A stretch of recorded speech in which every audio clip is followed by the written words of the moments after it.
Hi friends. ബലാത്സംഗ കേസിലെ ഗൂഢാലോചന കേസിലെ ദിലീപ് അതിൽ പങ്കാളിയാണ് എന്നത് അതിജീവിത പോലും പറയുന്നുണ്ടായിരുന്നില്ല 3-4 മാസം. അത് നമുക്ക് എല്ലാവർക്കും അറിയാം. അതിജീവിത ഇതറിഞ്ഞപ്പോൾ ആദ്യം ഭാഗ്യലക്ഷ്മിയോട് പറഞ്ഞത് എന്താണെന്ന് ഭാഗ്യലക്ഷ്മി തന്നെ പറഞ്ഞിട്ടുണ്ട്. അല്ല ചേച്ചി, ആ മനുഷ്യൻ അങ്ങനെയൊന്നും ചെയ്യില്ല, ആ മനുഷ്യൻ അത്ര ക്രൂരനാവാൻ പറ്റുമോ എന്നാണ് ചോദിച്ചതെന്ന് പറയുന്നു. ഇപ്പൊ പുതിയൊരു ഫ്രണ്ട്, അതിജീവിതയുടെ ഫ്രണ്ട് ഇറങ്ങിയിട്ടുണ്ട്. ആ വ്യക്തിയും ഇത് തന്നെയാണ് പറയുന്നത്. അതിജീവിത ആദ്യം വിശ്വസിച്ചിരുന്നില്ല എന്നൊക്കെ പറയുന്നുണ്ട്. എന്തൊക്കെയാണ് നമുക്ക് നോക്കാം. അതിന് മുന്നേ എൻ്റെ ചാനൽ ഒന്ന് സബ്സ്ക്രൈബ് ചെയ്യുക, ഷെയർ ചെയ്യുക, ലൈക്ക് ചെയ്യുക, ബെൽ ബട്ടൺ കൂടി അമർത്തുക കേട്ടോ. ഓക്കെ, ആദ്യം നമുക്ക് ആ വോയിസ് കേട്ടുകൊണ്ട് വരാം. പൊടിക്കാക്കി നിർത്തുന്നത് നിങ്ങൾക്ക് നല്ലതായിരിക്കും.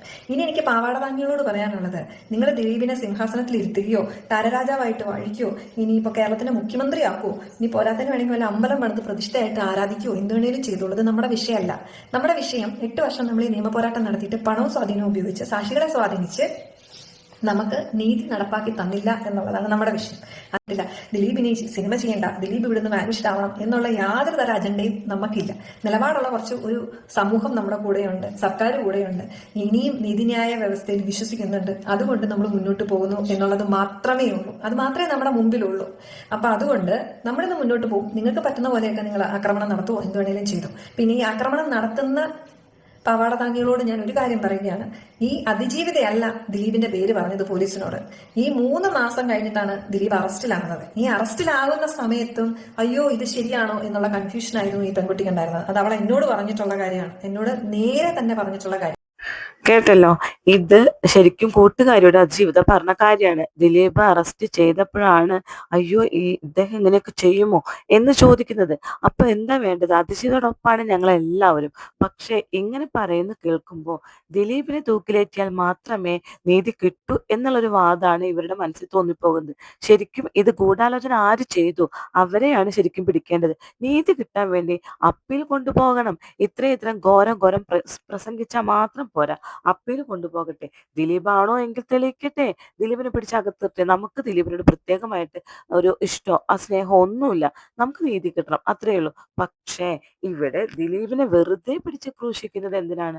നമ്മൾ ഇങ്ങനെ ക്രിറ്റിസൈസ് ചെയ്യുമ്പോൾ ഓരോരുത്തരെയും തെളിവനുസരിച്ചിട്ടാണ് ക്രിറ്റിസൈസ് ചെയ്യേണ്ടത്, അല്ലെ? വെറുതെ ഒരാൾ കുറ്റക്കാരൻ നാളെ നമുക്ക് ഈ ഗതി വരും. നമ്മൾ ഒന്നും ചെയ്യാതിരിക്കുന്ന നമ്മളെ കുറ്റക്കാരിയാണ് അല്ലെങ്കിൽ കുറ്റക്കാരനാണ് എന്ന് പറയുമ്പോൾ ഉള്ള വേദന അത് ആർക്കും മറക്കാനും പൊറുക്കാനും പറ്റാത്തതായിരിക്കും. അത് ആലോചിക്കണം. ഈ പറയുന്ന കൂട്ടുകാരും അത് ആലോചിക്കണം. നീതി കിട്ടാൻ ഏതറ്റം വരെ നിങ്ങൾ പോകണം? അപ്പീൽ കൊണ്ടുപോകുമോ? നിങ്ങൾ ദിലീപാണെന്ന് ആദ്യം തെളിയിക്കും നിങ്ങൾ. അല്ലാതെ ദിലീപിന്റെ തലയിൽ ഇതൊക്കെ കൊണ്ടുവെക്കാതെ ദിലീപിന്റെ തലയാക്കിയാൽ മാത്രമേ ഇവരുടെ എല്ലാവരുടെയും വിലാപം നിൽക്കുകയുള്ളൂ എന്ന് എനിക്ക് തോന്നുന്നത്. ഇത് നിങ്ങളൊന്ന് ആലോചിച്ച് നോക്കി നോക്ക്. മൊബൈൽ കൊടുത്തിട്ടുണ്ട്, മൊബൈൽ കൊടുത്തു പൾസർ സുനിക്ക്. കത്തെഴുതി പൾസർ സുനി പുറത്തേക്ക് വിട്ടു. ഇപ്പോഴൊക്കെ ദിലീപ് കൊടുക്കുമോ മൊബൈൽ പൾസർ സുനിക്ക്? കൊടുക്കും. നിങ്ങൾക്ക് തോന്നുന്നുണ്ടോ ദിലീപ് കുറ്റക്കാരനാക്കാൻ വേണ്ടിയിട്ട് ദിലീപാണോ പൾസർ സുനിക്ക് മൊബൈൽ കൊടുത്തത്? അല്ല, പോലീസാണ്. അപ്പൊ എന്തുകൊണ്ട്? ദിലീപിനെ കുറ്റക്കാരനാക്കാൻ വേണ്ടിയിട്ട് തന്നെയാണ്, അല്ലെ? കത്തെഴുതി പുറത്തേക്ക് വിട്ടു. നിങ്ങൾക്ക് തോന്നുന്നുണ്ടോ അങ്ങനെയൊക്കെ ചെയ്യാൻ പറ്റുന്ന? അത് എന്തുകൊണ്ട് അങ്ങനെ ചെയ്തു? ദിലീപാണോ ചെയ്യിച്ചത്? അത് ദിലീപ് കത്ത് തിരിച്ച് കൊടുത്തു എന്ന് പറയുന്നു, പോലീസിന് കൊടുത്തു. അത് ദിലീപിന്റെ കുറ്റമില്ലാതിരിക്കാൻ വേണ്ടിയിട്ടാണ് എന്നൊക്കെ പറയുന്നു. ശരിക്കും നമ്മുടെ കയ്യിൽ ഒരു കത്ത് വന്നു കഴിഞ്ഞാൽ നമ്മൾ കുറ്റക്കാരനായി കൊണ്ടിരിക്കുകയാണ് എല്ലാവരും മുന്നിലും. അപ്പൊ നമ്മൾ എന്ത് ചെയ്യണം? ആ കത്ത് വേഗം ഹാജരാക്കി കൊടുക്കണം. അത് തെറ്റായിപ്പോയി. ഇപ്പൊ കത്ത് ഹാജരാക്കാൻ പാടില്ലായിരുന്നു എന്നാണ് ഈ കൂട്ടുകാരി പറയുന്നത്. അപ്പൊ ഇതൊക്കെ ഒന്ന് കൂട്ടി എഴുതി വായിച്ചു നോക്കൂ. ഇതൊക്കെ ദിലീപിനെ കൊടുക്കാനുള്ള ഒന്നാമത്തെ കാരണങ്ങളാണ്. ഒന്ന് ചിന്തിച്ചു കൂടെ നിങ്ങൾക്ക് എല്ലാവർക്കും? അതിനുശേഷം KSRTC ബസ്സിൽ കുറച്ച് പെണ്ണുങ്ങൾ പ്രശ്നം ഉണ്ടാക്കിയെന്നും, പിന്നെ എറണാകുളത്തപ്പൻ അമ്പലത്തിൽ നിന്ന് ഒഴിവാക്കണം എന്നും പറഞ്ഞ ഒരു വിഭാഗം പ്രശ്നം ഉണ്ടാക്കിയെന്നൊക്കെ അറിഞ്ഞപ്പോഴത്തേക്കും പരാക്രമം മൂത്തുണ്ടാക്കിയ ഒരു വീഡിയോ ആണത്, മാർട്ടിന്റെ വീഡിയോ. എന്തായാലും അയാൾ കാണിക്കുന്നത് അയാളുടെ നിലനിൽപ്പിനുള്ള പരാക്രമമാണ്. ദിലീപിന് ഇവിടെ നിന്നു പോകാനുള്ള ഒരു പരാക്രമമാണ് അയാൾ കാണിക്കുന്നത്. അതിലൊന്നും നമുക്കൊരു ബുദ്ധിമുട്ടും ഇല്ല, ഒരു തടസ്സവും ഇല്ല. നിങ്ങൾ നിങ്ങളുടെ വഴിക്ക് പോയിക്കോളൂ, നമ്മൾ നമ്മുടെ വഴിക്ക് പോകുന്നു. കാരണം ഇത് അന്തിമ വിധിയല്ല എന്ന് എല്ലാവർക്കും അറിയാം. അപ്പോൾ വെട്ടുകളി കൂട്ടങ്ങളെ ഒന്ന് പൊടിക്ക് അടക്കി നിർത്തിയാൽ അത് നിങ്ങൾക്ക് ഉപകരിക്കും. ഇന്ന് തന്നെ ഭാഗ്യലക്ഷ്മി പരാതി കൊടുത്തു എന്ന് എനിക്ക് തോന്നുന്നു. നാസിൽ മോത്തൊഴിക്കുമെന്ന് പറഞ്ഞ് ഭീഷണിപ്പെടുത്തി ശോഭാ വിശ്വനാഥ് പരാതി കൊടുത്തിട്ടുണ്ട്. ഞാൻ എന്തായാലും പരാതി കൊടുക്കാൻ പോകുന്നത്, കാരണം രാജ്യത്തെ ആദ്യത്തെ ബലാത്സംഗ കൊട്ടേഷന്റെ വിധി പറഞ്ഞ വിധിന്യായം വായിച്ച ഞാൻ ഇനി എന്നെ തെറി വിളിച്ചു എന്നും പറഞ്ഞു ഈ പരാതി കൊടുത്തിട്ടുണ്ട്. ഒരു തേങ്ങ ഉണ്ടാവില്ലെന്ന് എനിക്ക് നന്നായിട്ട് അറിയാം. അതുകൊണ്ട് പരാതിക്കൊന്നും പോകുന്നില്ല. പക്ഷെ ഒരു പൊടിക്ക് ഒന്ന് അടങ്ങുന്നത് എല്ലാവർക്കും നല്ലതായിരിക്കും.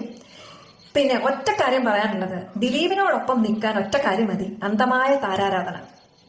പെൺകുട്ടിയോടൊപ്പം നിൽക്കാൻ കുറച്ച് നിലപാടും കുറച്ച് സാമൂഹിക പ്രതിബദ്ധതയും കുറച്ച് ധാർമ്മികതയൊക്കെ ഉള്ളവർക്കേ നിൽക്കാൻ പറ്റുള്ളൂ. അങ്ങനെയുള്ള ആളുകളാണ് ആ പെൺകുട്ടിയോടൊപ്പം നിൽക്കുന്നത്. ഞാനടക്കം ഒരു വലിയ സമൂഹം അവളുടെ കൂടെ നിൽക്കുന്നുണ്ട്.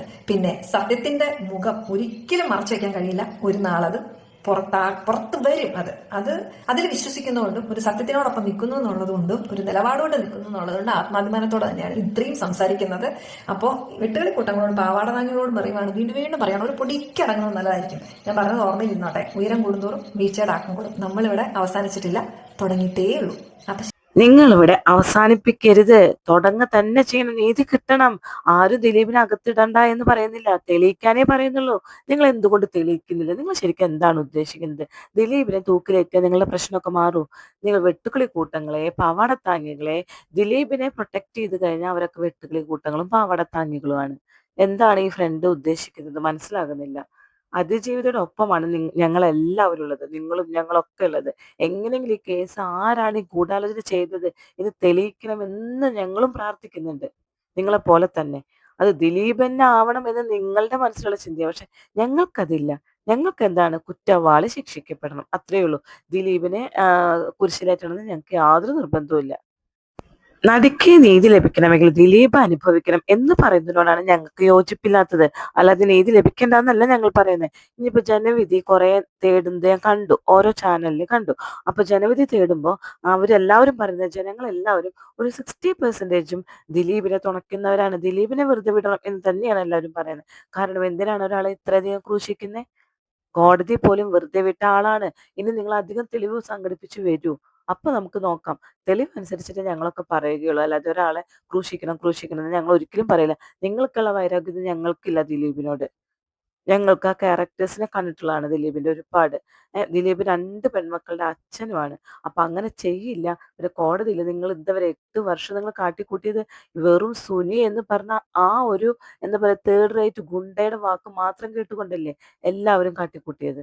ഇപ്പോഴും പറയുന്നത് അതുകൊണ്ടല്ലേ. അതിജീവിതം പോലും വിശ്വസിക്കാത്ത കുറെ കേസുകളാണ് ദിലീപിന്റെ തലയിൽ കൊണ്ട് കെട്ടി വെച്ചിരിക്കുന്നത്. ഈ കൂട്ടുകാരി പറയുന്നു, അതുപോലെ ഭാഗ്യലക്ഷ്മി മാഡം പറയുന്നു. ഇവരൊക്കെ എന്താ പറയുന്നത്? ദിലീപ് എന്നത് ആ അതിജീവിതയ്ക്ക് വിശ്വസിക്കാൻ പോലും പറ്റുന്നില്ലാന്ന്. എന്നിട്ടും എല്ലാവരും ദിലീപിനെ കുറ്റം പറയാൻ നിൽക്കുകയാണ്. ഇപ്പൊ പറയുന്ന മാർട്ടിന്റെ വീഡിയോ പുറത്തിറക്കിയത് പോലും ദിലീപിന്റെ പരാക്രമങ്ങളിൽ ഒന്നാണ് എന്നാണ് പറയുന്നത്. ആരോ എന്തോ പുറത്തിറക്കി. അതുവരെ കണ്ടുപിടിച്ചിട്ടുമുണ്ട്. 3 പേരെ കണ്ടുപിടിച്ചിട്ടുണ്ട് പോലീസ്. അതൊക്കെ വേഗം വേഗം കണ്ടുപിടിക്കുന്നുണ്ട്. പക്ഷെ ഗൂഢാലോചന മാത്രം അവർ കണ്ടുപിടിക്കുന്നില്ല. എന്തുകൊണ്ടാണ് കണ്ടുപിടിക്കാത്തത്? അവർ പർപ്പസ്ഫുള്ളി വേണ്ടാന്ന് വെക്കുന്നതാണ്.